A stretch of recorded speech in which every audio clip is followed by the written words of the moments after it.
sustainability. Amazingly, I've never received an email on the sea level rise from anybody in Coral Gables, which I thought was amazing, that an issue that's so important to understand that no one has really expressed concern. But our city has put in this year's capital budget roughly $250,000 to do an assessment of sea level rise for Coral Gables.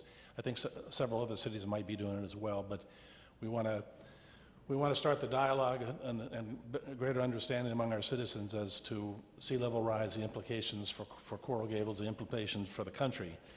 So I was lucky enough to have heard Hal Wanless a 6 months ago, I guess, over at the museum when he gave this presentation to a group of people, and I thought it was so good and so instructive that we would have this workshop as a chance to make this information available to the citizens. This is being televised and will be put on Coral Gables TV, and we'll make a CD that we can use to send around to other cities and make them aware of some of these facts.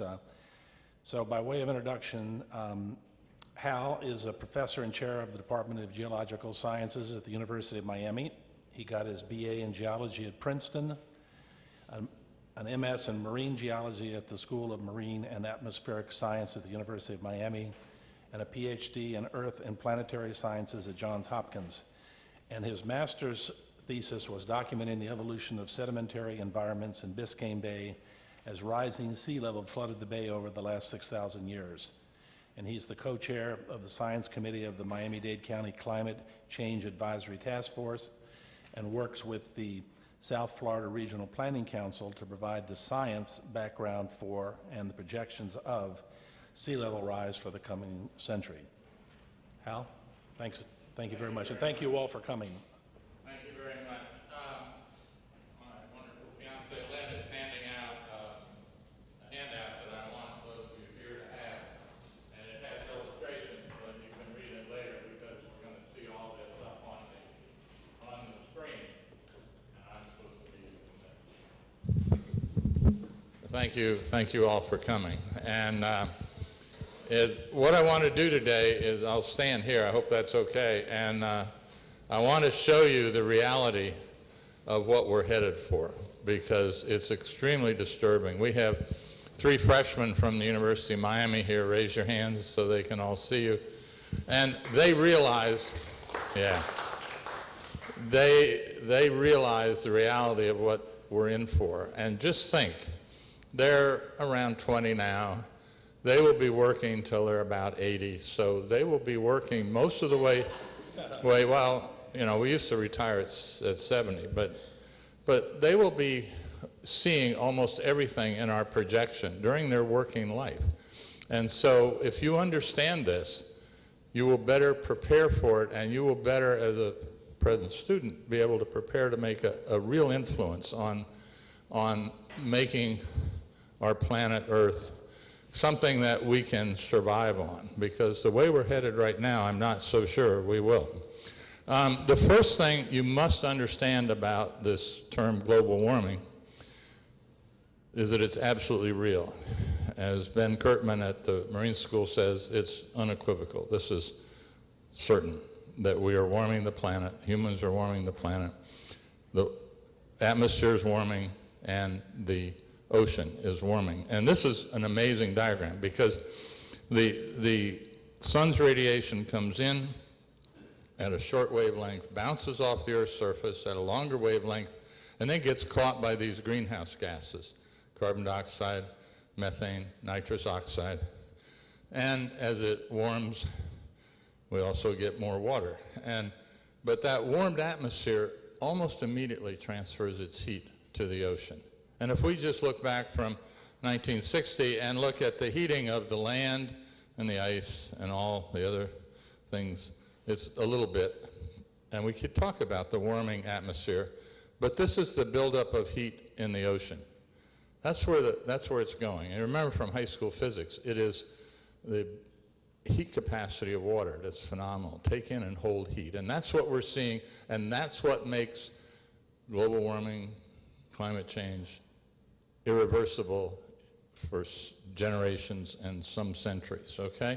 So don't think that you can plant a tree, buy a Prius or a Tesla, and it's going to be over. We're in for this now. This guarantees it. This is one of the diagrams that when you get it, the hair goes up on the back of your neck. We have been trying since, these things are nice, but they're flashy.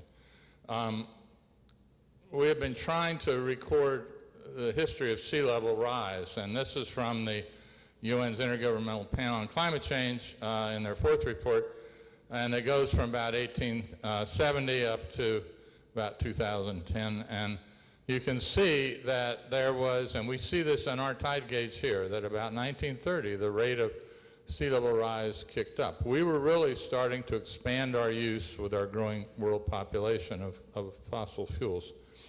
And so we see an expanding ocean causing a global sea level rise. And then if you look at the last part, you can see it's kicking up even more, because in the 1990s, the warmed ocean started to begin significant ice melt on Greenland and Antarctica, new ice coming into the ocean. And it turns out that this global rate is right about the rate that South Florida is experiencing. And right now, the rate is about 33 centimeters a century. There's 30 centimeters in a foot. So we're just rising at a rate of just over a foot, but we're accelerating because ice melt is accelerating. In the political spectrum, there is debate over the reality of human-induced climate change. Our governor's in denial. One of our senators is in denial and trying to put it off. But the U.S. government has been putting out projections for the future that all elements of the U.S. government have to incorporate into their planning. And this is the diagram that was put out in a 2012 report as part of the National Climate Assessment. And they had two things on the bottom here, a projection of the linear historical, that would be 20 centimeters at the end. We're already above that rate. And then there's one with a little bit of ice melt, but no acceleration. And then there are these two diagrams here, two lines here on the top that are meaningful, intermediate, high, and the highest. And they have a limited ice melt acceleration and the largest anticipated ice melt with acceleration.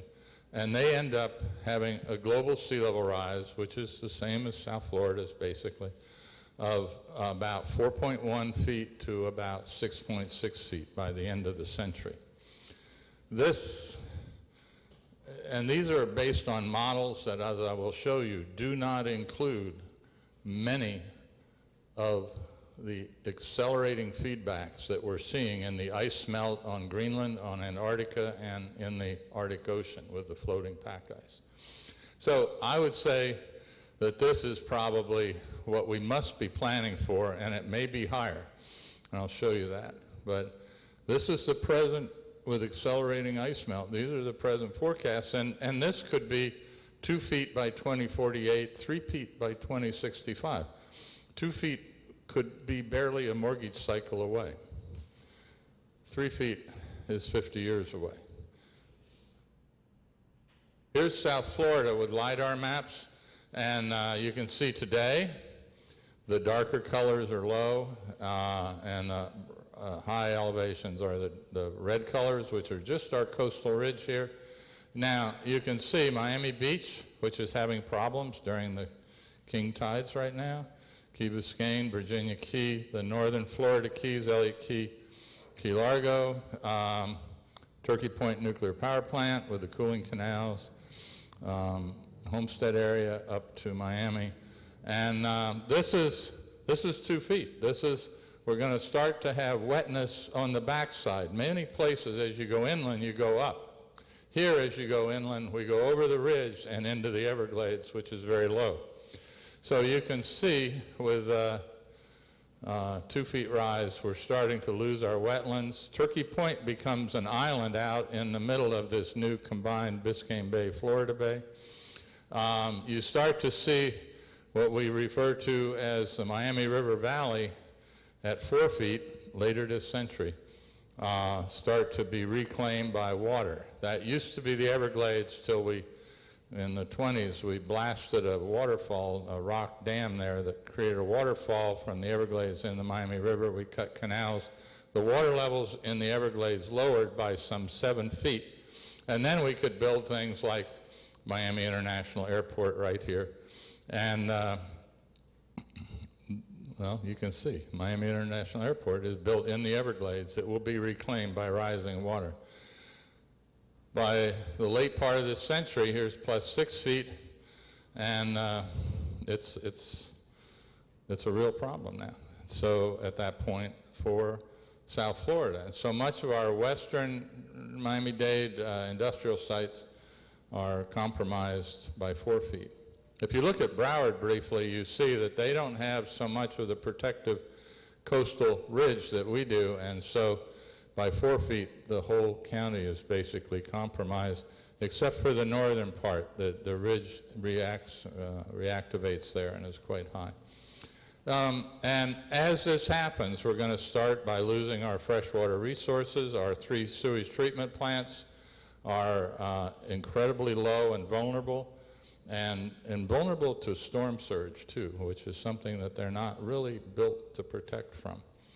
And I should point, the county got away with putting almost $1 billion into restoring these without considering sea level rise. They promised they would, but they got away with it, and they shouldn't have. And as we go on, we're going to have our airports and our port facility, our new $1 billion tunnel. The road connectivity is going to start to get iffy, and then we get storm protection problems, and because our storm surges are going to be, I think, exponentially more dangerous and damaging. And at some point, people will start to move elsewhere. Don't sell your house right now. This is a lovely place to live. Winter's coming on. We saw Boston last year, New York the year before. You don't want to live there in the winter. This is lovely. So we will enjoy it, but I'm deeply concerned that we will start to build unnecessary structures and defenses that really won't work, and that money might be better spent. We'll talk about that at the end. In addition to those normal high tide maps I showed you, we have things like, here's 2012 on Alton Road and 10th Street on Miami Beach, and they are spending some $400 million now to try to have these incredible pumping drainage to keep this flooding from happening or having it linger. And these are these king tides that happen at the end of the summer when our ocean is warmer. It's a little higher, and then we had right now we're having a major king tide with the moon as close as it's been in, I believe, 19 years. These are pictures. Elizabeth Colbert with the New Yorker and I were out yesterday looking at the flooding on Miami Beach, and this was typical. And yeah, this is a way you can ruin your parents' car instantly by getting salt water up underneath it. Don't drive your cars in salt water. It's unbelievable. The Public Works came by yesterday saying we had a report of a broken water main. Yeah, right. And this is the ocean has arrived. And these are what our governor, in denial of climate change and global warming and human causes, calls nuisance tides. Well, that's correct, but that's avoiding the reality. They're damaging tides. And this is just going to become more frequent and more frequent. This one, there was a canal there where the water was coming down the street, and it was going down into this garage, just shooting down this garage, which was underground or underwater. So those maps don't include these higher tides that we already are having.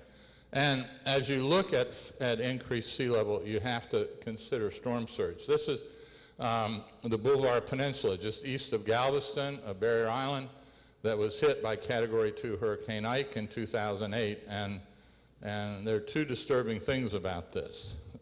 People were living there, and it's very risky. They were wiped off except for one house. And the second disturbing thing is that thanks to FEMA and other things, this has been rebuilt denser than it was before. And why are we helping? Why are we using taxpayer money for that? Well, there's such pressure. Okay, now I've taken the liberty of making a rough outline on Miami-Dade County of Coral Gables. I think it's pretty close, but, and I put Miami International Airport, the tunnel, our billion-dollar tunnel, Turkey Point Nuclear Power Plant, where they are trying to get 2 new reactors to meet the growing population later in the century. Yeah, maybe not. So this is at plus 2 feet. We've lost over a quarter of our land. Much of that was not where we built. That was wetland and like south of Homestead in Florida City. And there's an expansion back in the Lake District, which is the edge of the Everglades, where we're dredging up our limestone. But you already realize we're flooding here, and with a 2-foot rise on those pictures I showed you at Miami Beach. Oh my God. And you go out there and you're seeing those $10, $20 million homes being built or rebuilt barely above sea level, and some of them were getting flooded. Here's 4 to 6 feet by maybe the end of the century. We're down, 6 feet's interesting because we're down to 44% of the land we had originally, but 3/4 of that is less than 2 feet above sea level. So you probably wouldn't want to live in that lower 2 feet because you'd be being flooded today. And and the other thing is, when you look at these projections of accelerating sea level rise through this century and beyond, let's say we're at 5 feet at the end of the century. We'll be rising at a foot per decade. Try to maintain any infrastructure at that kind of rate. So there is a reality that we have to start to face in our planning. I believe it was Miami-Dade mayor that came back from the American-China conference in California and said, we're going to make Miami-Dade County resilient so my children, my grandchildren can enjoy Dade County just like we did. That's really not very responsible because there will be an end, and we only have so much money and effort, and we have to be careful how we spend it. And so if you want to see what was 2 feet above sea level at plus 6 feet, then look on out a little bit. Here's plus 8 feet. You can see Coral Gables, I'll back up. Coral Gables did pretty well. It looks, except for the coastal part, at plus 4 and plus 6 feet. And we'll look close at this at the end. But by the time we're getting to 8 and 10 feet, we're really losing it. Only 9% of Miami-Dade County is greater than 10 feet above sea level. 9%. Only, I think, 3% is greater than 12 feet. Importantly, Miami-Dade County and a lot of South Florida is underlain by an incredibly porous limestone. The barrier islands are underlain by porous sand.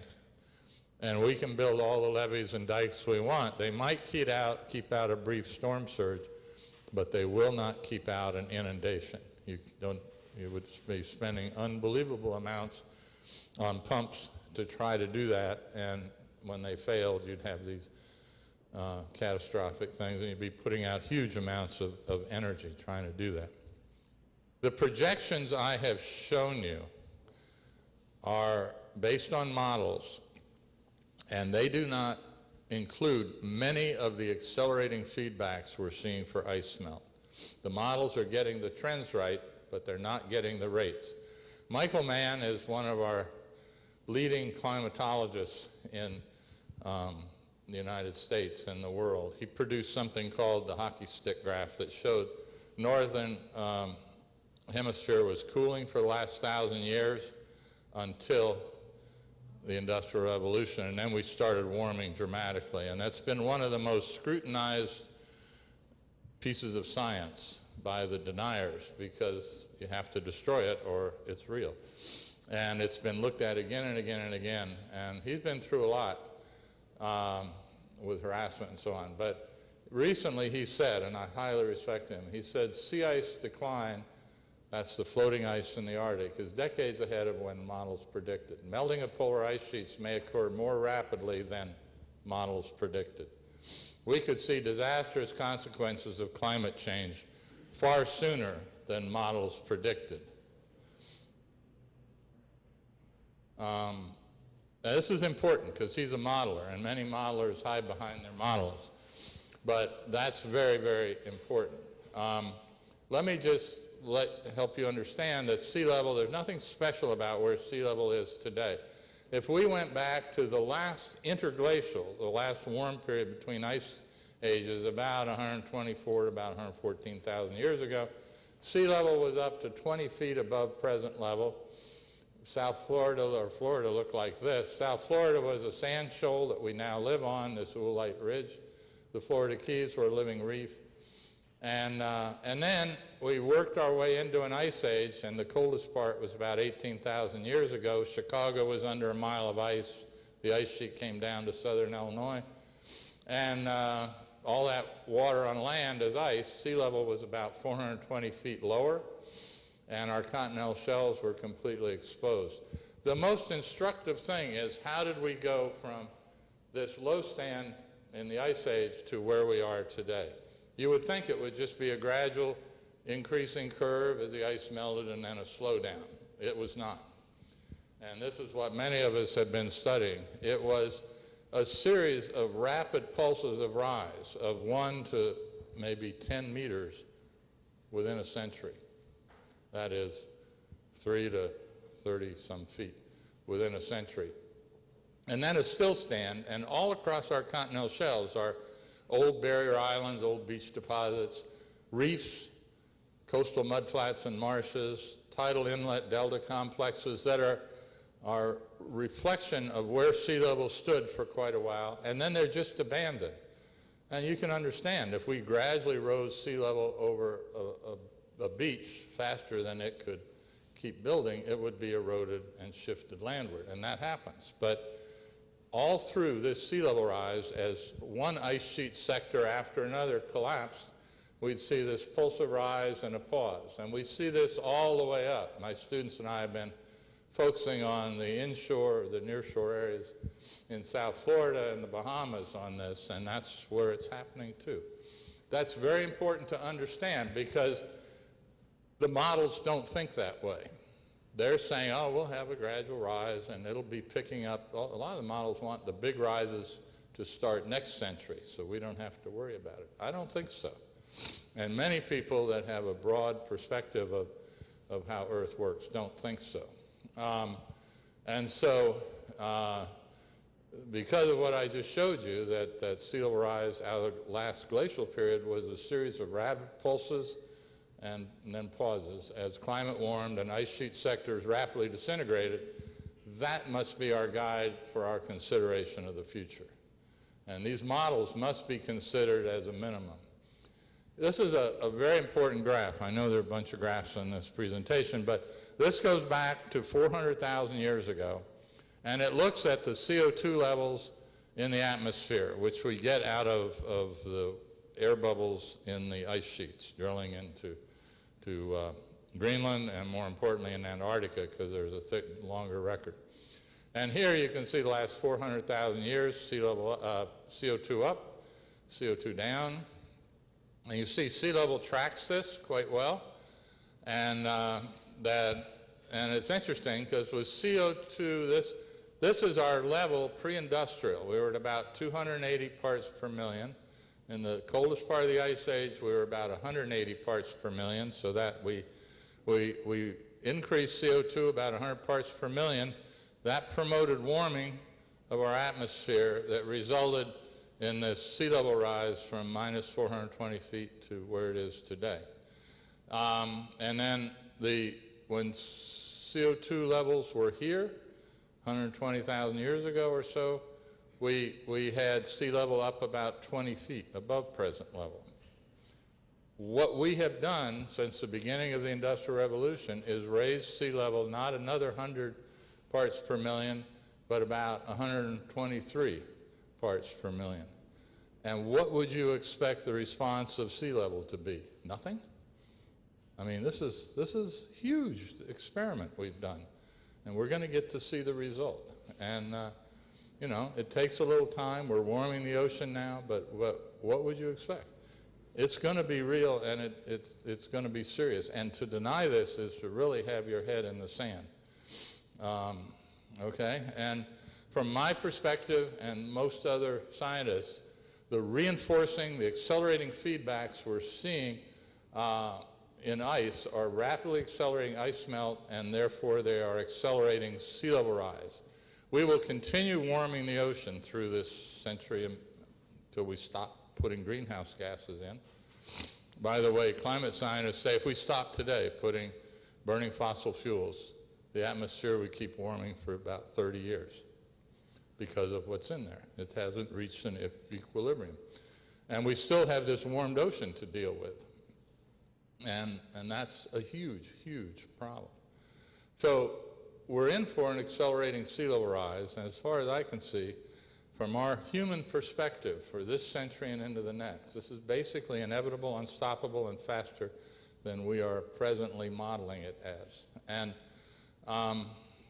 that's the bad news, because we're continuing to see the warming of the atmosphere and the ocean. This is farther expanding our ocean. The warming of the ocean is it's like cooking a steak. You can't heat up the inside of the steak that much faster by turning the heat up. It moves in slowly. And that's what happens in our ocean. But it will continue warming and expanding. So we'll probably get another 8 inches or so out of warming the ocean this century. But we're also accelerating the ice melt of almost all our alpine glaciers now. And the big ones are the rapidly accelerating ice melt of Greenland ice sheet and the West Antarctic ice sheet, and the rapidly diminishing Arctic pack ice cover in the Arctic in the summer, okay? And that's floating ice, but that's hugely important. I was with my father in the Alps in '59, and Lynn and I have tried to reoccupy some of these sites, and it's quite fun challenge to go back 60-some years later and 50-some years later and do this. But you can see it's just dramatic. That was the French Alps, here's the Austrian Alps, just to see the loss of ice in these areas.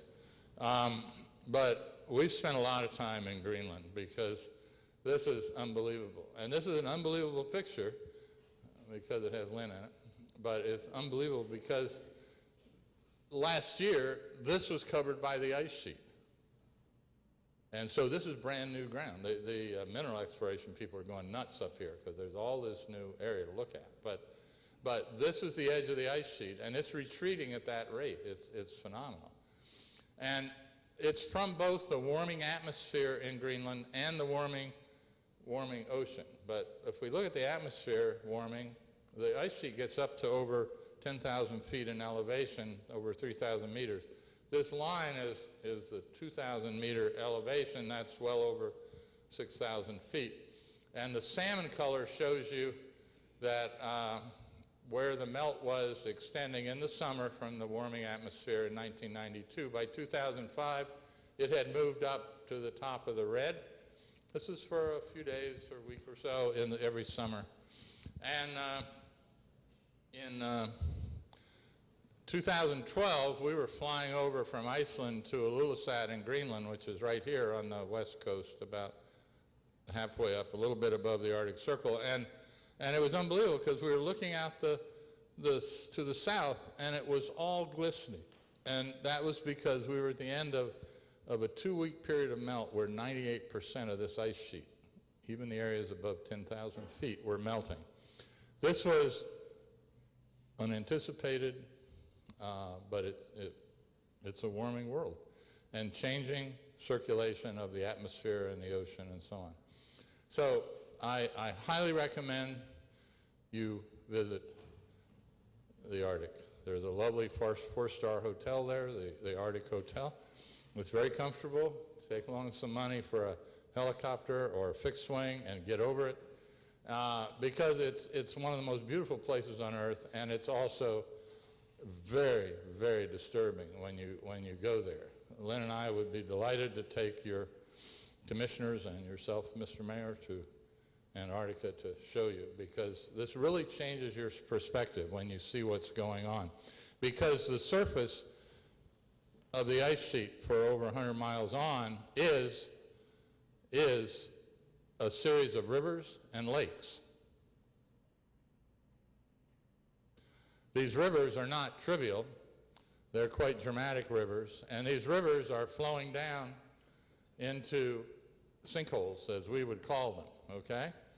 And these sinkholes are sending the water down to the bottom. There's an article just came out showing that there are giant underground lakes in the ice, and they occasionally collapse, just like the sinkholes here. And this is starting to move the ice toward the margin quite rapidly, but then it fractures up, and so the water drains out, and it's all okay. Except that we're now learning that these are the pathways to get the meltwater down, and this is warming the ice. 2 articles have come out pointing out that if you have a huge ice sheet like Greenland and you warm the surface, you could melt it in maybe 1,000 years. If you fracture it every 20 meters, which it is, you can melt it in a couple decades. And the other one came out that this meltwater going down, you can see this isn't fractured every 20 meters, this is pulverized, but that the water is softening the ice and helping it move faster. And as it moves faster, it fractures more and so on. And as the melt happens, it's getting to a lower elevation. And the big thing in this picture is what strikes you most when you first get out on the ice sheet is way onto the ice sheet, the surface is dirty. That's because the meltwater is melting the snow that had accumulated over the years on the surface, and all the Gobi Desert dust and the brown soot and the black soot that's accumulated there is being concentrated on the surface. And that's not a healthy ice sheet, because this darkening surface, this is 2012 reflectivity reduction compared to the decade or so before. But this black surface is simply accelerating the melt. Mike Mann said this probably should be in the models. Yeah, I think so. If you lived up north, you know, you throw dark stuff on the surface. We sampled this. If you want to look at it, you come over to university. It's unbelievable.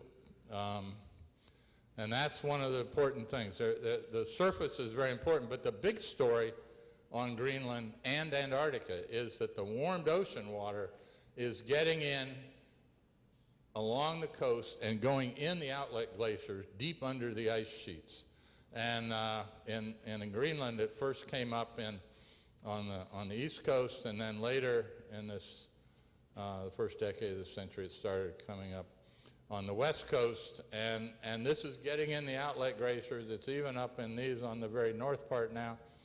And Jacobshaven Ice Fjord, which drains about 1/7 of Greenland, is here, where Ilulissat, the town, is. And this is a map was just produced in 2014. This is the fjord here, and the ice sheet begins where the color begins. And they now can see these channels, these deep fjord channels going way under the ice sheet. And this is one that we focused on here. Notice the weight of the ice in Greenland and Antarctica has pushed the land below sea level. So that's another huge problem. This is Ilulissat in the corner, and this Jacobshaven ice fjord. There's a sill here, shallow water sill, old gravel sill from when the ice was out here, and that's built up here, blocking the icebergs. This is the collapsing or calving face in 2007. When we were there in 2012 and 13, the ice was, calving front was about here. Back on the ice sheet, there are 3 channels here that go in. We were putting out time-lapse cameras, and the next picture is a little video flying off from here to give you a feeling of the place. National Science Foundation had a camp in 2012 here. And so this is flying off from that, where we're putting out a camera. National Science Foundation camp is across the Jacobshaven ice fjord. The collapsing face is there. This is the trim line where ice recently was. It's retreated back, and vegetation hasn't let grown. You can see the edge of the ice sheet back here. This is the coolest campsite I think I've ever seen. is here, and this National Science Foundation camp.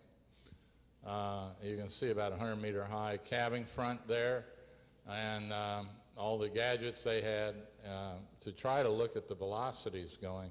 It's interesting, the speeds used to be a couple miles a year, the forward speed of the ice coming to this collapsing front.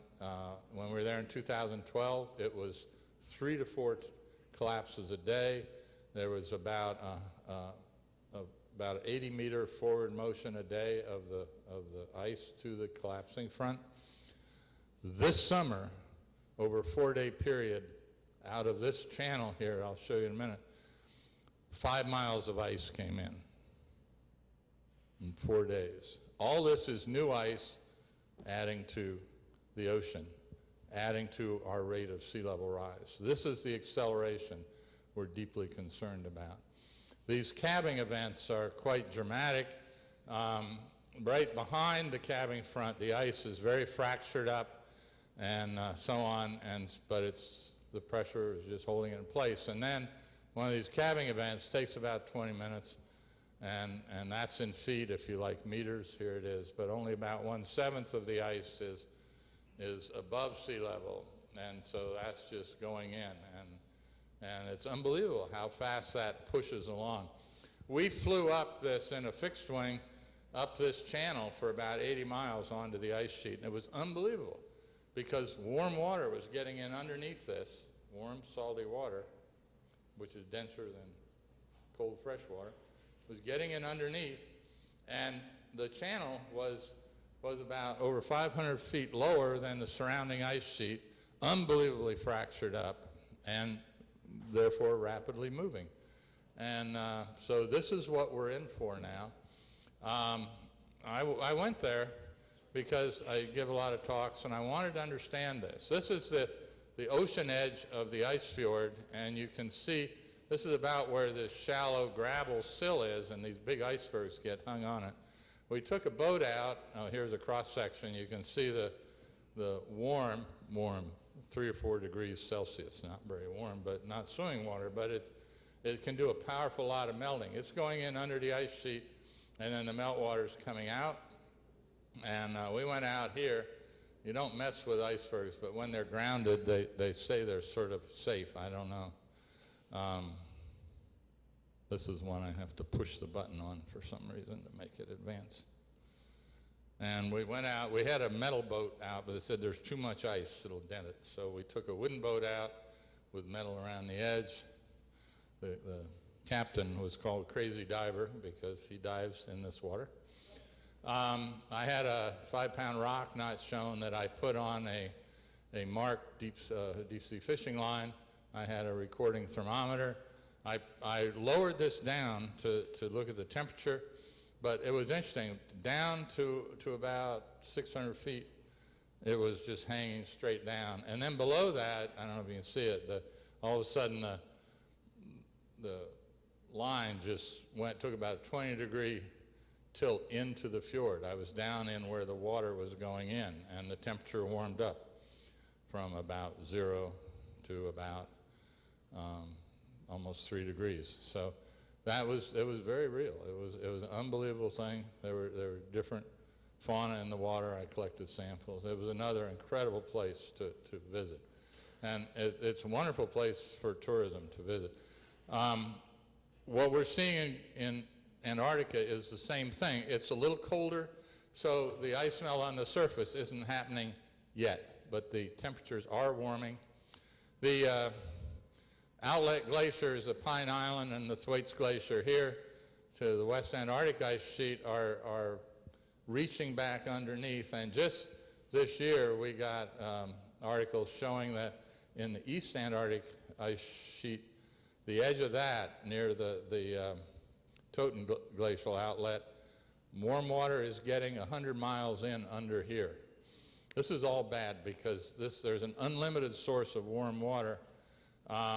The West Antarctic ice sheet, Greenland, if it all melted, which the IPC says we're within a degree of atmospheric warming to trigger that, total melt of Greenland. That would be about 23 feet of sea level rise. The West Antarctic ice sheet could be another 25 feet of sea level rise if it all melted.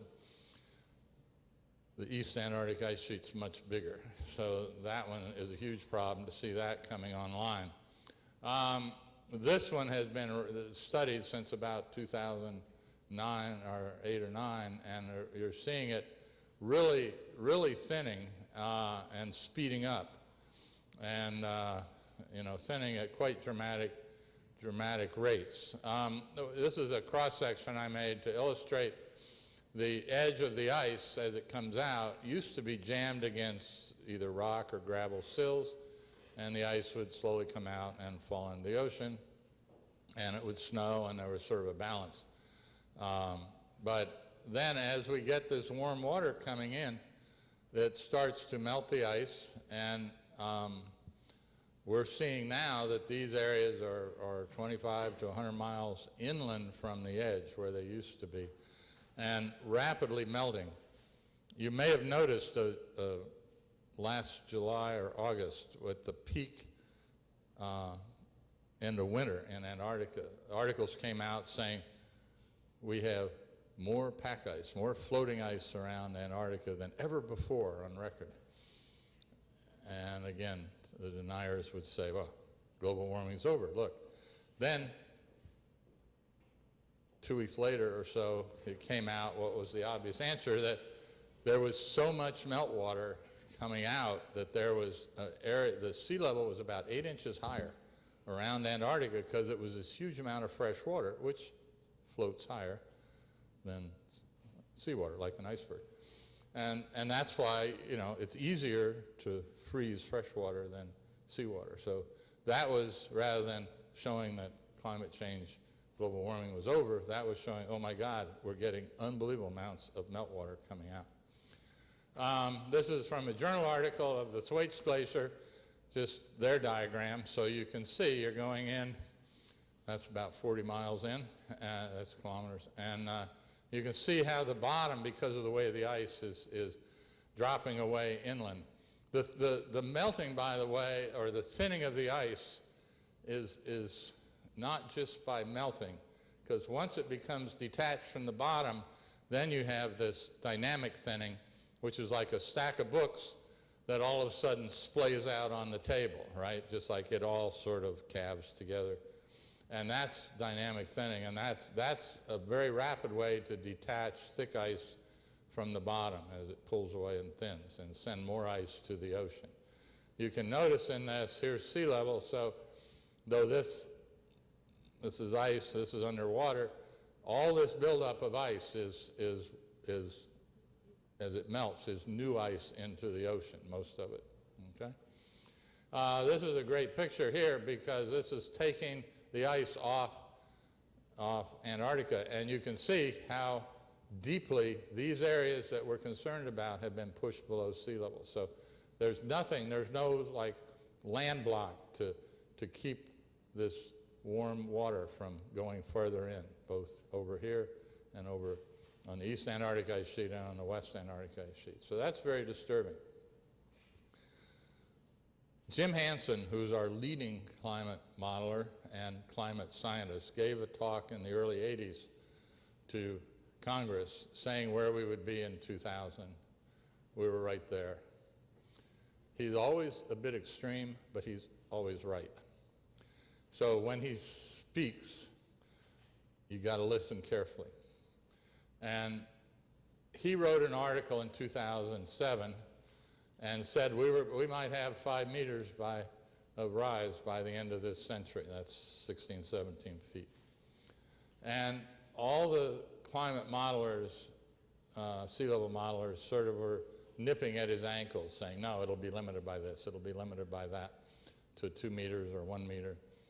And then he came out again in 2012 with Mickey Sato with an article. And what he basically said, he said these amplifying feedbacks that I've been talking about make ice melt necessarily highly nonlinear. In other words, it's an acceleration phenomenon. And it's plausible to have a 10-year doubling time for sea level because of ice melt on Greenland and Antarctica that might be at 1 millimeter per year in the period 2005 to 2015. And if you double this to 2 millimeters in the 15 to 25, Ponzi scheme style, you'd be at 5 meters by 2095. That's a good thing to invest in if it was going to happen, or run from if it's real. The problem is we are running ahead of his projections. We're at the beginning of them, but we're running ahead of them just looking at Greenland. There are two satellites that circle Earth called the GRACE experiment, and they measure gravity, the gravitational attraction pull over little pixels of land, pretty coarse ones, and so and it keeps going around so you can get time. So what we're looking at here is the change in mass under Greenland from the year 2002 to 2011.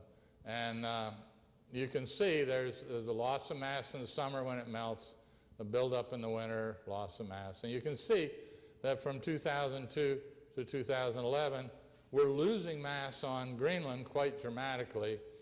And also you can see that with the orange line that the rate of loss is speeding up. Let's take 2003, for example. It's lightly shaded. I hope you can see it. That we lost a net loss of about 150 gigatons. 362 gigatons is about of ice, water equivalent ice melt, is 1 millimeter of global sea level rise, okay? So that year alone gave about 0.4 millimeters of global sea level rise. By 2010, we were up to 350 gigatons, almost a millimeter of global sea level rise. We doubled 150 to 350, is over doubling it within 7 years. We're at a millimeter halfway through the 2005 to 2015. This satellite was having trouble staying up. It wasn't designed to stay up so long. I have not seen newer data, or I'd show it, but this is accelerating. There are other graphs that are trying to extend this back. By 1993 or so, there was very little melt on Greenland. So this is a dramatic acceleration that's happening. And simply put, that's disturbing. A number of good scientists, Ken Miller at Rutgers, writing for the National Science Foundation report, said that we could well have 70 feet or so of sea level rise because of the greenhouse gases, the CO2 we put in the atmosphere. Jason Box, who you may have read about here and there, he's with the Danish, he was trained in Colorado, he's with the Danish government working on Greenland now, and he said, with what we've done, we're already committed to 70 feet of sea level rise. And you know, the only uncertainty left on the climate change game, humans are responsible, it's happening, it's warming the ocean. These are all realities. The only uncertainty is how much time it's going to take to have these kind of sea level rises. Let me look briefly at the ocean, Arctic Ocean, because it's floating ice, and you would think, well, who cares if it melts? Well, you care, because all the things we're talking about are our future in Florida and every other low-lying area of the world. We're seeing an acceleration of the floating pack ice in the Arctic, and this is going to make global warming greater, and it's going to accelerate the Greenland ice melt. You should know that if we have all nice white ice, almost all the solar radiation is reflected, but if it's open water, about 90% is absorbed as heat in the ocean. This is a great map because it shows the pack ice average from 1990 to 2000 at the end of the summer ice melt in the Arctic Ocean. Here's Greenland to locate you, here's Siberia. And for 2050, They projected, this was in 2002, an article, they said we might be here by 2050. Well, we're already beyond that. Here's 2012. They were projecting by 2070 we might have an essentially ice-free Arctic. We'll probably have an essentially ice-free Arctic by the end of this decade. This enlarging the open water area is warming the Atlantic Ocean, the Arctic Ocean, and it is therefore starting to warm Greenland and increasing ice sheet melt. It is melting the methane hydrates that are so abundant in the continental shelf along Siberia and elsewhere in the Arctic Ocean. It's also resulting in a warming atmosphere around the Arctic Ocean, which is melting our permafrost. Methane hydrates are a methane molecule surrounded by H2O, water, ice, little sphere. And they make ice. You can dredge it up and burn it. As we're warming the ocean, here's the Siberian shelf, we're seeing an increase in the rate that leaks out. There are a number of projections that say if we don't get hold of our greenhouse gas emissions and we just keep them coming in, we will result in a catastrophic release of methane here that could affect life on Earth. We have seen mass extinctions in the geologic past from rapid warmings and rapid releases of methane hydrates, melting of methane hydrates. One molecule of methane does the global warming work of something like 30 molecules of carbon dioxide. Within a decade, take some oxygen, combine it with methane, CH4, and you will produce carbon dioxide and water. Well, I guess that's better, but it would be better to keep this frozen. And it also uses up oxygen. The permafrost surrounds the Arctic Ocean. It's dependent on a cold Arctic Ocean through the summer to keep it frozen. We are seeing, it's thick, the permafrost is thick. We've seen a loss of tundra, which is the environment on top of permafrost, loss. Ted Schur at the University of Florida says 3 to 5 meters of permafrost are expected to melt in the coming 100 years. He said that about 15 years ago. Here's another one that puts the hair on the back of your neck, the organic decay, because the permafrost has all this frozen organic matter. As you melt it, the organics decay, and if you melt the upper 3 meters of permafrost, the decay will release as much CO2 as is presently in the atmosphere. Lynn and I, after we finished with our students in Labrador a couple summers ago, we drove a new road, got into the tundra in Labrador, and we could see the methane bubbling out of the wet areas and carbon dioxide out of the dry areas. You can see all the tilted trees and the rippled ground and so on. So this is something that's really happening. And so the bottom line of what I'm trying to tell you is that our future in beautiful South Florida is totally dependent on what is happening in the polar areas. And as far as I can see, the mercy of that polar areas is very rapidly fracturing and melting away. I want to end by showing you how vulnerable Coral Gables is to rising sea level, even though much of our city is higher than other parts of Miami. And I have to point out that Mayor Cason and the city of Coral Gables has produced these maps and are trying to refine them. This is theirs with this 30-foot pixel, and they're getting some that have 5-foot pixel, I believe you said. And this is incredible because in 2007, our science committee told the Miami-Dade County commissioners to make good maps that have good elevation data, put your infrastructure on it, figure out what it's going to cost to maintain your infrastructure at every bit of sea level rise. And they spent 4 years somehow not ever being able to make these maps, even though Pete Harlem, who produced these back in that period of time, did it in 2 weeks. The state had flown the data. Coral Gables, you said, has just flown new data. So this is such a responsible thing to do, to have a transparent understanding of where we live. Because of what's going to happen, we need to understand this. This is a map, present topography. The red is higher, The orange, the dark greens are the wetlands. Miami Beach, Virginia Key, Key Biscayne, Miami International Airport in the Miami River Valley, Miracle Mile, Granada Golf Course with Burger Bob's about there, University of Miami, well-chosen land. Okay, we're going up by 2-foot rises. Here's 2 feet. You can see a little more wetness in a few areas.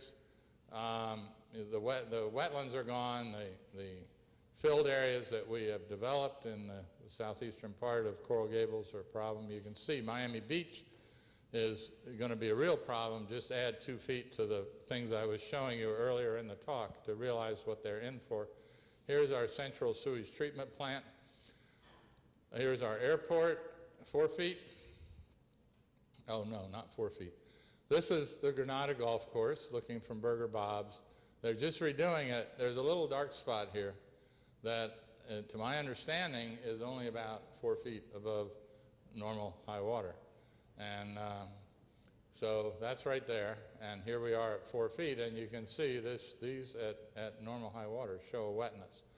And you can see that we're starting to run into real trouble with the developments here and the developments along some of these former channels through our oolitic sand shoal. This ridge we live on is just like you go over in the Bahamas and you go snorkeling on these oolite shoals south of Cat Key. But it's now hard limestone. But these low areas in the old days used to be, in the wet season, part of the Everglades, transverse Everglades they're called, and you used to have to canoe from one to the other. Well, we drained the Everglades, we lowered the water levels, we started trying to live there. The ocean will be reclaiming those.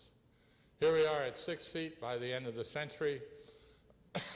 Again, University of Miami is pretty nicely placed. Miracle Mile is a little low. The courthouse is getting a little low, but Burger Bob's is going to be waterfront property. And it's been over here for a while, except for our unlined dump here, and this is just fill. And you can see the Everglades Valley is, we've lost our infrastructure, our ports, our airport, and so on. And remember that if we're here at the end of the century, sea level will be rising at a foot or more per decade. Unbelievable.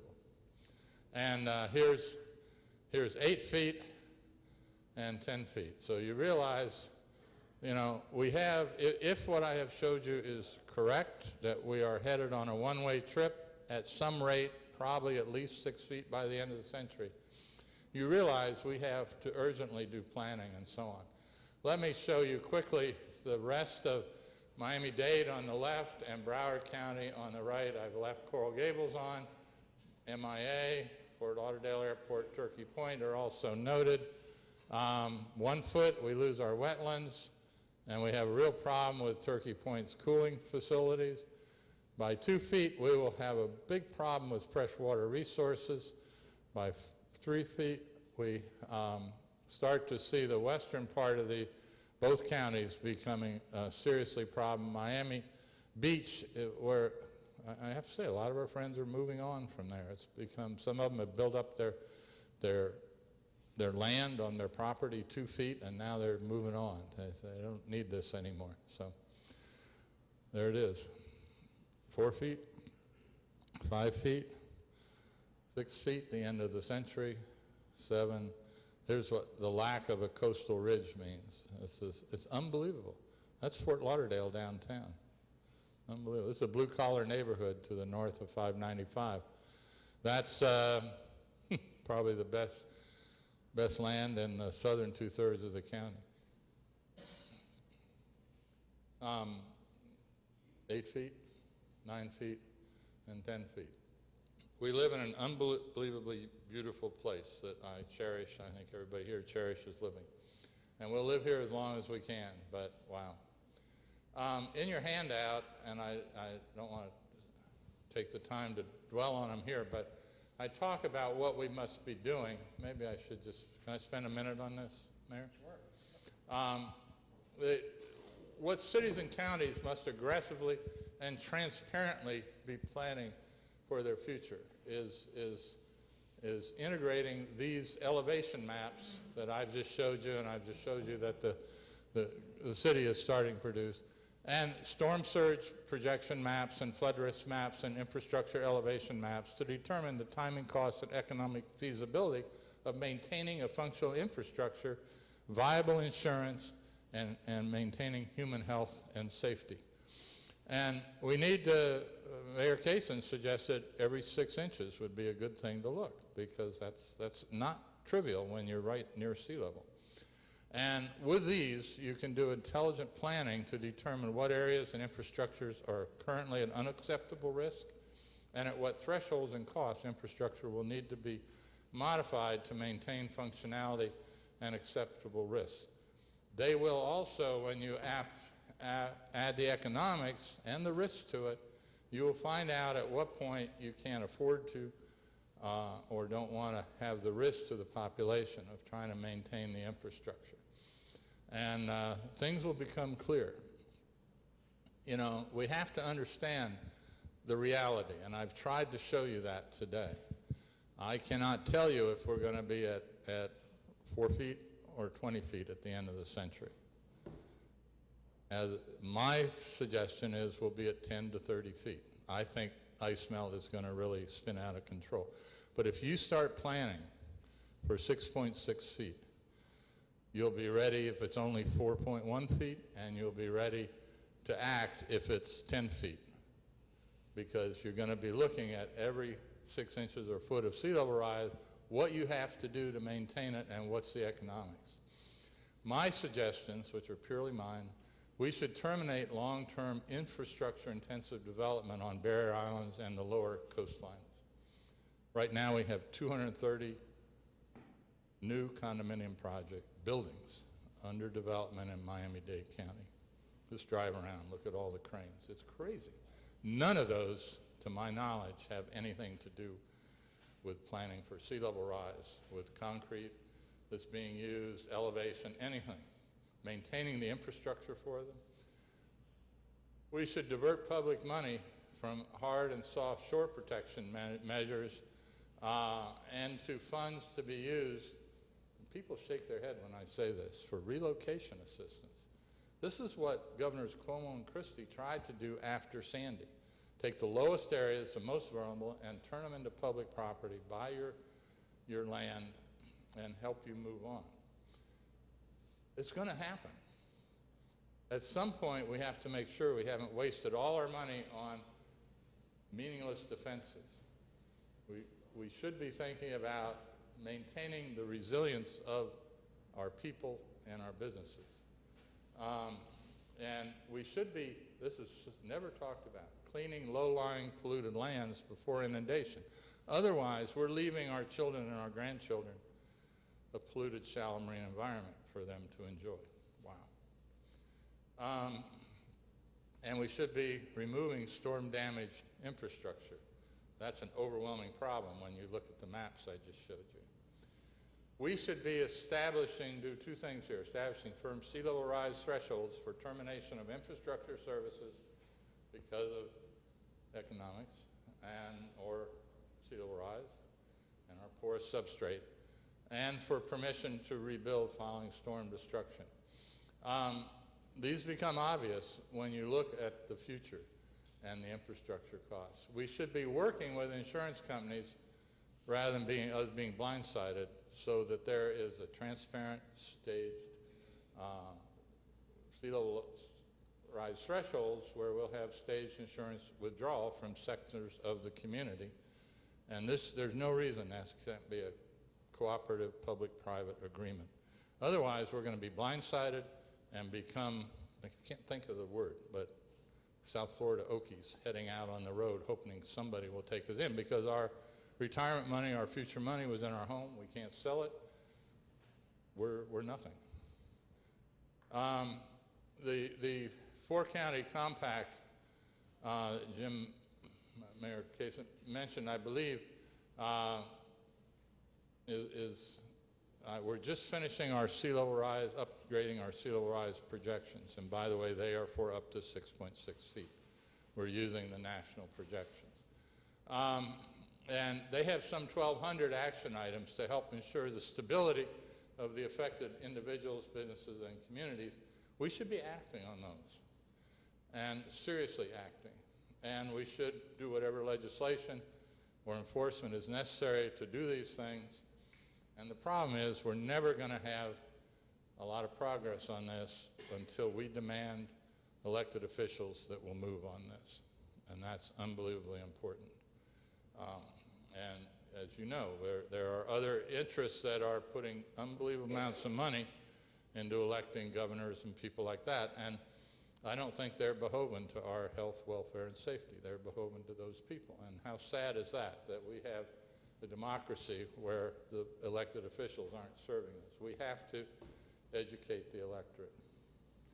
So we have a choice of making a progressively orderly process in which we can be both planning and helping the affected families, businesses, and communities, and cleaning the land before inundation, or risking catastrophic chaos, creation of large numbers of dislocated indigents, and a polluted wetland and marine environment for our children and grandchildren.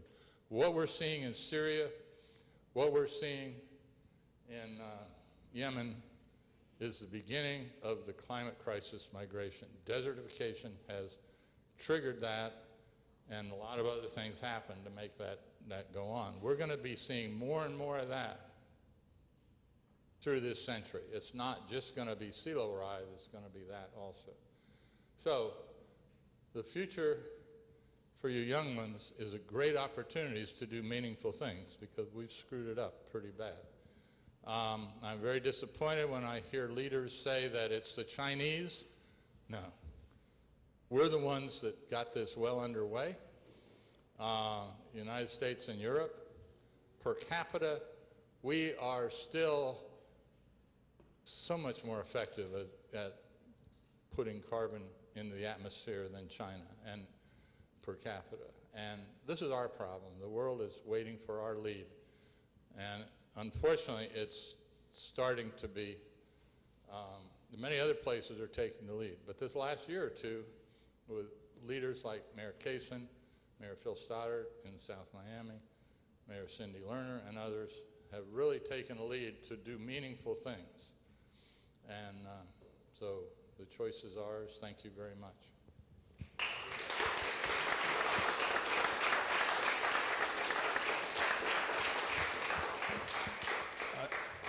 Hal has agreed to answer any questions, and I say we're making this available on Coral Gables TV and on CDs, which we can make available if anybody wants to have them, send them to friends. And this is a obviously very sobering dose of reality, but it's very important, I think, in the beginning of the discussion of what's going to happen and what, if anything, we can do about it. And so I really appreciate your coming here and making us aware of all of this. Thank you for having me. And before we go to questions, my good friend John Englander has a great book. The mayor is presently reading it, and so I just wanted to make you aware. There are a lot of good resources about the reality. John's one of these people that understands that it's going to be higher than the model projections. So, yes. How do you want to handle questions?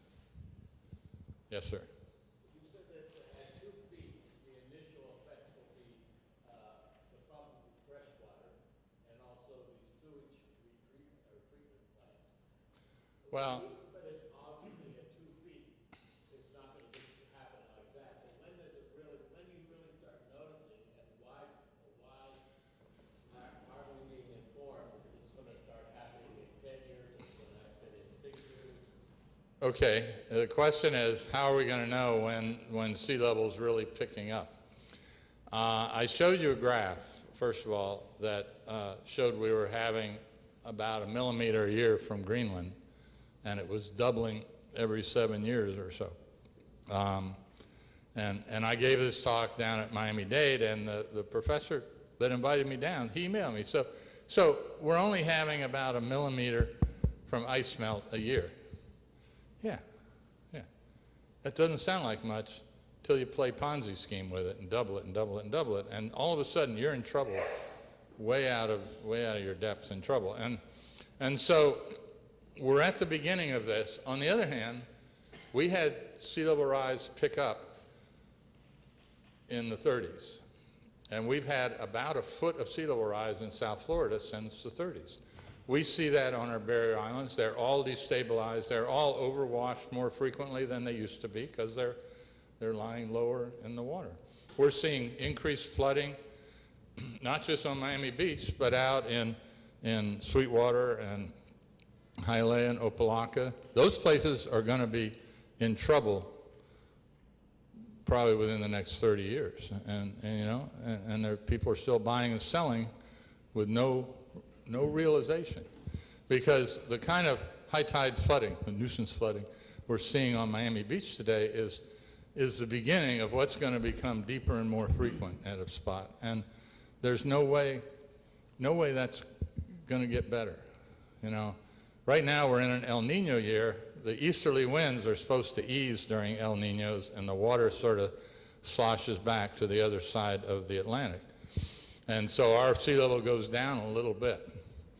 And we see those wiggles. So if you see sea level drop for a little bit, don't be encouraged. And when you see these people say, well, the atmosphere is not warming anymore. Well, it's a whole system. It's a system of the atmosphere and the ocean. And they're different parts of the ocean. And it turns out there was no hiatus in warming that's been touted on the news and in denier things. That it was just uptaking heat differently in different areas. So we're still putting greenhouse gases in at an accelerating rate. We still have a growing population. We still have countries like India and China trying to industrialize. So there's no really slowing down. I don't know if that helps. People want a date. We can't give you a date because the one we're still working with is how fast can sea level rise. Plan for 6.6 feet. Realize it might be much faster by the end of the century than that and higher. And maybe it'll be a little less if you're lucky. But plan for that. And that should do your risk assessment and everything from that. I'm always getting people calling me saying, can I get 8 years out of a condo in Miami Beach? I don't know, probably, because it's just starting. But when you start having 5 miles of ice coming down the outlet fjords in 4 days, my God. Vince. Doctor, thank you for this very eye-opening presentation. This is the opportunity. I've had an opportunity to see this presentation. I think it's the second or maybe third time that I've seen it. Every single time that I watch it, I'm more and more. I hate to use the word alarmed, but I'm more and more awakened to the reality of what it is that you're saying. What I do want to address some of the residents that are here, and I want to tell you a little bit about what the city's doing. I'm proud to say that this commission, with the leadership of the mayor and our great city manager, which is here, and a lot of staff members like Jessica and Matt and Glenn, who really push sustainability, this city has taken great steps forward that no other commission has. I want to tell you just a little bit about a few things, and then I want to ask you what else that we can do, because I don't look at it as drastic measures. We are where we are after years of ignoring and polluting and just having a more of a me mentality versus an us mentality. In the city, we just started recycling about 6 months ago in all city buildings. Better late than never. In this year's budget, we have, correct me if I'm wrong, Madam City Manager, we have 6 fully electric cars. That's the first time the city's ever bought a fully electric vehicle. This commission has requested, and it was approved through resolution, and is coming to second reading, and potentially be an ordinance, that all future construction must be LEED or equivalent. We've also pushed 2 resolutions which require the city within a certain threshold to buy only recycled products, example, paper, forks and knives, and a multitude of other issues, other potential purchasing options.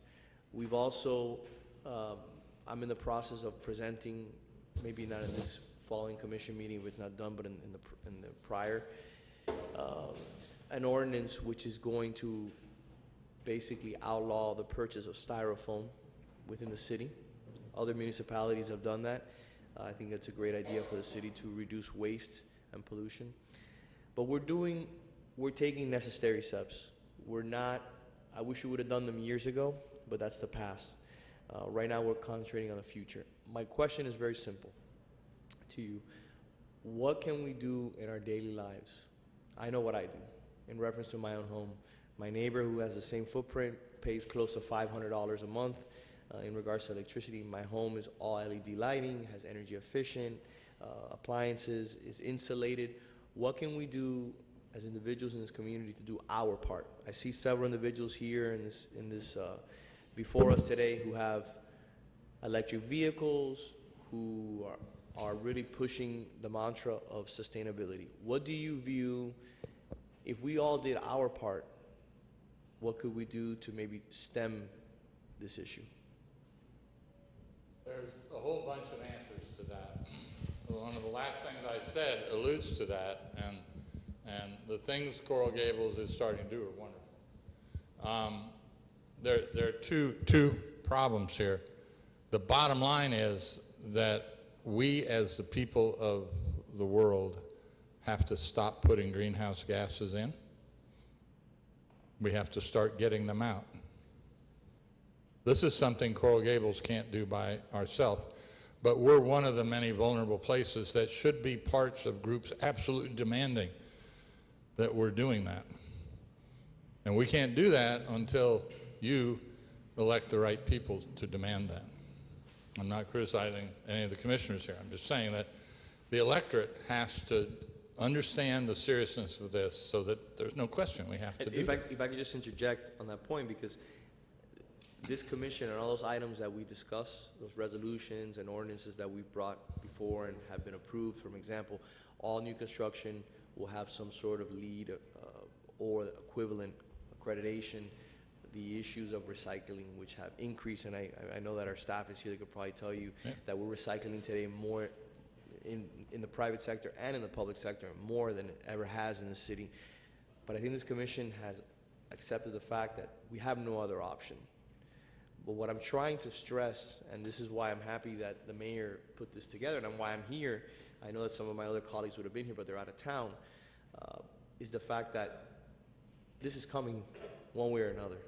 And I can't control it on a huge macro level, but maybe I can control it in a macro level. Well, we can, conservation of energy is huge. I don't know what the city can do right now, but the state and FPL has made it very difficult to put in solar energy.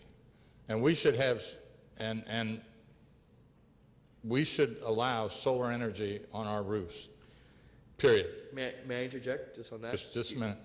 And we should allow our businesses to have solar energy on it and sell to whoever's using the building, you know, and that can't happen right now, and that's so wrong.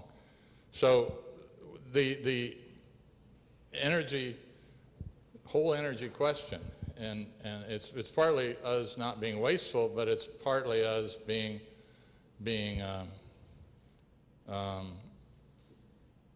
encouraging the non-polluting energy. And let me just mention, since I pointed out Turkey Point, I have nothing against nuclear power. I just have a lot against it down there, because that's just silly. What's the growing population going to be when this is what we look like somewhere later in the century? That's ridiculous, you know? So why aren't we doing other things? But go ahead with your... No, just talk a little bit about solar, and I had forgotten to mention that two important issues that, I mean, even staff could discuss. We implemented 2 resolutions just recently over the last 3 months. One of them is that if you come before the city and you want to install solar power, solar panels in your house, photovoltaic cells, you won't pay any permits in the city. I think we're the first city that has allowed that. Good. That's number one. Number two, we also are the only city in the state of Florida. There's only been 2 counties, Broward and Matt, correct me if I'm wrong, Broward and Dade County have implemented the Go Solar program, which goes live, which is a $2.5 million grant that goes live, I think, in October or November, which basically cuts out the design professional, and basically simplifies and makes it more cost effective for the end user to get panels, because it's a program which basically allows you to make a design without having to hire an architect or an engineer to be able to proffer those plans to the city for approval. So now we've reduced the need in reference to hiring outside consultants, and also have eliminated permits altogether. Why is that? Because we view, like you just stated, the importance of solar panels and renewable energy. In reference to FPNL, I've met with FPNL in certain instances, and I agree with you wholeheartedly. The control of the grid is overwhelming. It's just wrong. It's overwhelming, and the city, like the city manager could probably tell you, we're in the process of putting together a plan to revamp our existing 4,000 lights and move in a more sustainable approach would be an LED system. And that process hopefully will be rolling out this year. There are a lot of these things that are so important to do.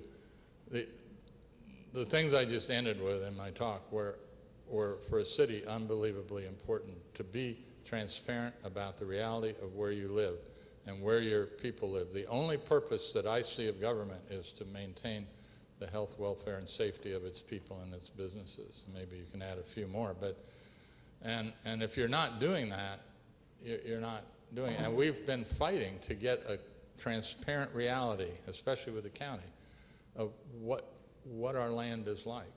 That's what our land is like, you know? And you know how, that's why when I started this, I mentioned that I had not ever received an email from anybody about this issue, which for me is just amazing, that it's really not on the scope of the vast majority of people in a well-educated city like Coral Gables. So I think that's so important to get this information out. I had a question about, first of all, there's a program called eyesontherise.org, which you can get on, and it will put your address and it will tell you your elevation above sea level, and it will show what happens at 1, 2, 3, 4, 5. It's a good reality check for people. The other question I have for you is, where are the reinsurance industry right now when they see this? What's coming? Because presumably 30 years or more before some of these things happen, we're going to get no insurance. The reinsurance and the bond companies are more aware of this. They're more informed probably than I am, because their entire business in coastal areas depends on this. Their entire business along rivers, where you see we're having more extreme events with extreme flooding and so on, that they're more aware, because that's where their insurance is. If they don't do it right, it's going to put them under. There's a number of very strong things that's come out. The bond rating companies are trying to figure out why they should give top bond ratings to these coastal communities that have no plan for protection and limiting and all these things. And they're going to downrate Vietnam. Why should we downrate Vietnam? Because they're very vulnerable, and leave some of these other communities. So they've become very involved, and we're going to probably see within the next year or two some, whoa, I wasn't thinking about that. And with the insurance, I said some harsh things about Governor Scott because he earned them, but one thing he did do was say, Citizens Insurance, we can't afford this. We can't afford this risk. So he's making it more expensive, and he's trying to limit it and trying to divert it back. Because if it all goes wrong, guess who pays for it? The state of Florida and you. And so that's an important step forward.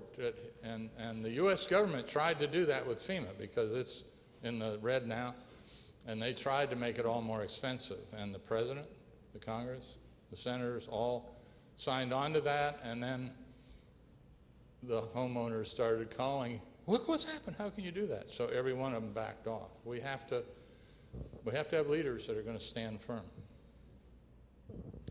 My name is Volker Anding. Your presentation has shown that we are right here in South Florida at ground zero of this problem, and it is wonderful what the city of Coral Gables and its leadership is doing. But the magnitude of this problem is such that local initiatives are fine, but do not solve the problems. Could we just hear from you, and maybe from you, what is being done to try to influence the leadership on the county level, the state level, and of course on the federal level. And I think without these kind of initiatives, we will run into our bad fortune. And I really think we should get more involved in solving these problems, not just on the local, but on the state and federal level. Please let us know what is being done right now or being planned. There's a meeting to address this. I know there's lots of meetings going on around the country, but I've been invited, one of 35 coastal mayors, to go up to New Hampshire in the end of October for a conference with the head of NOAA, FEMA, the Navy, that's been doing a lot of research as to what this effect's going to have on our Navy, on our ports and our facilities. And I forget who else is there, but very high-level people, 35 mayors, basically to draw international, national attention before we get into the primary season for both political parties. It's going to be nonpartisan, to discuss these sorts of things and what can be done. I mean, obviously, something that we can do is, if you look at these topographic maps, starting with planning and zoning, what are building codes? Are we going to require, if there's building in some of these areas that are really low, that they be, it's not going to solve a 10 or 20 foot problem, but it may gain some time. And so there's some things we can do in mitigation, but we have to know the reality and what's most likely to flood when, and we have to do something. So I think starting with building codes and zoning and those sorts of things. By the way, Miami Beach has this huge, wonderful tourist tax that lets them do all kinds of things. And I know Pinecrest has been looking at how to handle the first little tiny bit of sea level rise and have enhanced drainage. And I think they came in with a bill of $40 million, and that was like, oh my God. And that's only for that much sea level rise. Well, welcome to the reality. This is why we have to understand these things, you know? And the sooner we do, the better we're going to be able to have a community where we're not going to be blindsided, and that's so important. Well, I mean, just to answer your question, like I mentioned before, you know, as an elected official in the city of Coral Gables, it's a privilege to serve, but we can only control what's in the city of Coral Gables. And we try within our, I mean, I can speak for the colleagues, my colleagues that are up here, we're speaking to every elected official in the state of Florida to try to build consensus in regards to this issue. But some people don't want to be educated, and let's be honest about that. Some people, like dear doctor said, want to turn a blind eye or a deaf ear to this issue, and that's their choice. You know what I'm doing on a daily basis, and I think that our city manager and our staff can tell you. I'm trying to lead by example. Within the next 2 months, I'll hopefully have, through the help of Mayor Stoddard in South Miami, which I've met with on several occasions, he introduced me to a great company called Golden Solar, which has produced the lowest prices I've seen of any solar company in reference to this community. I'll be putting solar panels in my house. My next step will be like the gentleman who's sitting in the back room who has an electric vehicle, is making those necessary steps to get off of fossil fuels. I think that if we as individuals take ownership, and I'm not reprimanding anybody, I'm just educating people, that anyone can do it, and you can take the necessary steps to push recycling, to push sustainable living. I think that if the leaders in this community, and I know that, like I had a conversation with our newest commissioner here on the dais, and it was probably about a 10 or 15 minute conversation, and she was intrigued by solar panels. She wants to learn about solar panels. She requests to find out further information. What I think the biggest potential that an elected official has is to educate. And you educate, in my opinion, by example. So I think that that's what we can do, because when you're talking about issues about sea level rise 10, 20 feet, you're 100% right. I mean, there's only so much we can do at a local level. But I think that if each one of us took some sort of ownership and we took the right step forward, I think we can make a big dent on the issue. South Florida has a number of incredibly brilliant scientists working on climate change. I guess my challenge to the South Florida community in Coral Gables is you should be encouraging your people to support bringing in more and more of the top people into the University of Miami and FIU and the other areas here. Because yeah, we probably are going to lose our South Florida community toward the end of this century or just beyond. But in the meantime, we could become world leaders in guiding this. And that opens up such wonderful opportunities. I mean, it's ridiculous the amount of coverage I get with people coming in from all over the world asking about this. And we are ground zero. We are the poster child of climate change for some reason. And wow, why don't we turn this into the leadership not only of the scientists and others, but into the businesses? Why don't we encourage the real businesses that are going to make a true difference? There's Branson Bergenaire has a multi-million-dollar prize out for the person that can bring in, pull out a gigaton of CO2 per year, and he's probably about to give that prize. You know, we should be, that should also be centered around here, not just the flooding on Miami Beach or in the lower areas. This is an opportunity. We could become something unbelievable. University of Miami has a new president, President Frank. I've emailed back and forth with him. I haven't met him yet. I've been to some of his talks. He looks like the real deal. Mayor Cason has spent some time with him. And he's going to be a wonderful university president. And this is such an opportunity for places like the city of Coral Gables to really up the game because of the problem, rather than saying it's somebody else's problem. Why don't we take it on, the whole thing on, and try to become one of the great centers for industry? That's a great idea. We're going to be meeting with, we have our annual meeting with the trustees of UM and the president coming up, so I think will be something we can raise.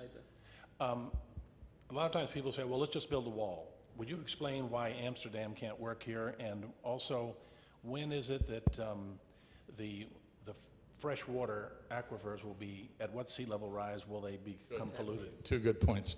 Our freshwater, I'll start with the freshwater aquifer. The South Florida Water Management District says that with a 1 foot 8 inch sea level rise, 80% of these barriers we have in our canals that we sort of try to keep the fresh water about a 1.5 feet higher than the ocean, mean ocean level, they will no longer function. This is all a gravity game right now. And with a 1 foot 8 inch rise of sea level, either if we raise the freshwater level, which we can do even though our groundwater, our ground is very porous, we will start flooding out communities. And we'll start making it impossible, because there's no slope left, for rainwater to drain off of Sweetwater and Hialeah and Opelika and stuff. Or if we don't raise the water level, freshwater levels, we'll start to have serious saltwater intrusion. So we're within 2 feet of losing our freshwater resources. And Coral Gables, by the way, has these wonderful canals that you can boat right from almost the University of Miami out to the ocean. That's total saltwater intrusion. And that's a choice they made way back. But there are other areas right near the coast. You go down Ludlam Road to the end, and there are places that still have, they're getting their fresh water right out of the ground, right behind the mangroves. So, but we're going to lose our fresh water resources, and we're going to, Everglades restoration, raising the water levels is going to help. And what's the other? Why we can't do like the Dutch? The wall. Now, I showed you a picture of very porous limestone, and it's unbelievably porous. You dig a hole below groundwater level and put a pump in it, you just see the water pouring in like spigots pouring in. There is the idea on Miami Beach, somewhere when they were under Miami is a core that 200 feet down is a little clay layer, a little fine layer back in older limestone. And, so they want to cut down 200 feet around Miami Beach, put a wall down to that clay layer. The problem is that clay layer is not continuous, and it's probably about 300 feet under Miami Beach. I mean, that's the ridiculous kind of things we're going to do. The New Orleans and the Netherlands are different. They're on clays, and very impermeable things, but we're just so porous. There's proposals we'll seal the permeability so the water can't come up. Well, then our 8 inches of rain can't go down either. So it's a reality. We're a lovely place to live, and we will enjoy it as long as we can. So, yes, sir. You mentioned development in Miami Beach. What about overdevelopment in Coral Gables? What effect does that have? Does that speed up the Go process? ahead and do it. The question is, overdevelopment on Miami Beach seems to be a reality. What about Coral Gables? I don't think I'm going to bite on that because I know there's a bit of controversy, and I think I just find it amazing that anybody would be building anything in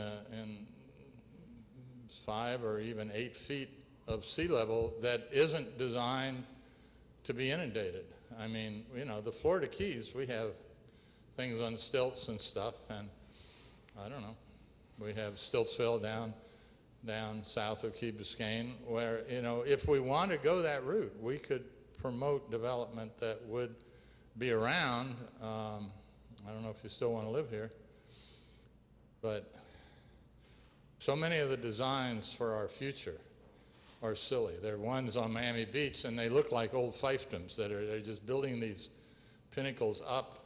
No respect for why people came to Miami Beach. It had something to do with a lot of people and a beach. And, as sea level rise picks up, we're going to lose our beaches, period. We're not going to have, your kids may not, or your grandkids may not see a lot of beaches in this world if sea level rise keeps accelerating like we're talking about. So we really want to think these things through. The bottom line is we're going to get inundated. This is harsh. And we want to make sure we leave a clean land for our children. And that's never talked about, never talked about. And you look at all the dumps and the industrial sites, and they're going to be the first to go because they're low. And that's going to make it worse. And I don't want to bite on the... Any other questions? Mr. Wanless, thank you. I've seen your presentation twice before, and I was listening to it in my office, and I really appreciate your being here this morning. And I'm having a brainstorming session a week from tomorrow, next Wednesday, at the Biltmore Hotel, where I have different tables set up, and the envisioning is what should Coral Gables look like in 2030, which is only 14 years away, but I'm sure the problem is not going to be abated or even addressed very much before then. So I really would appreciate if you could come and host a table. What is that, Tuesday or Wednesday? It's next Wednesday, October the 7th. What time? At the Biltmore Hotel in the Alhambra Ballroom. What time? It's 6 to 8 p.m. Okay, I'll look at my schedule. The answer is very simple. Every roof should have attractive solar panels on them. We should be off the grid. Well, I have the old houses all had hot water heaters on the roof. There was no fossil energy used. Why aren't we doing that? It's feasible. I had a friend up in North Hollywood that had one of the little cute motels on the beach, and he got some old glass doors and some copper tubing from the junkyard, and he made his own hot water heater for the whole motel. Well, it got blown away by a hurricane, but it's not a big deal to do that. And we should be doing everything to get off the grid. Iceland's off the grid. It's unbelievable. We don't have all the hot water they do, but we can get off the grid. Well, I really would appreciate your attending if you can and spreading the word and helping us. I mean, the mayor is doing so much nationally on this, but just in Coral Gables, I drove by the Fringe Normandy Village yesterday and noticed that one of our new residents in that area, Sally Jude, has a lot of solar panels, and that's a designated historic district, on her roof, and so she is totally off the grid as far as she's concerned, but we just need to keep going house to house in the Gables and make it easier for people to go into having the solar panels. Yeah, we were talking about that earlier. Yeah, I don't know if you were here, but we mentioned the fact that the commission as a whole, basically there's no more permit fees for anybody who wants to come in and do solar panels. And also, we also mentioned about the fact that we supported the Go Solar initiative. We're the first city in the state to support that, and hopefully that goes live in October, and that can be implemented in the city. We're just waiting for our staff to work the final kinks in regards to that. Before we finish,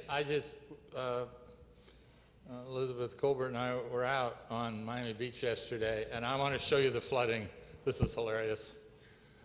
This is the flooding in from a canal, and it's coming in, and it's going down into this garage. That's the reality of rising sea.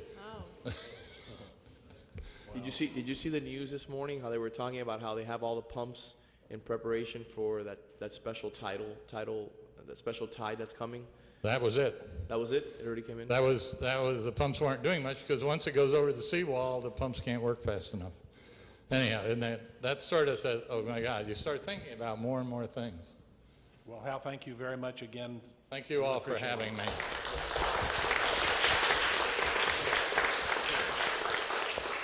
You should give your mayor a huge applause because he has stepped on.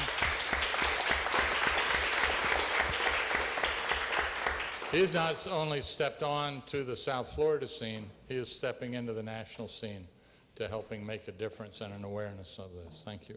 Thank you.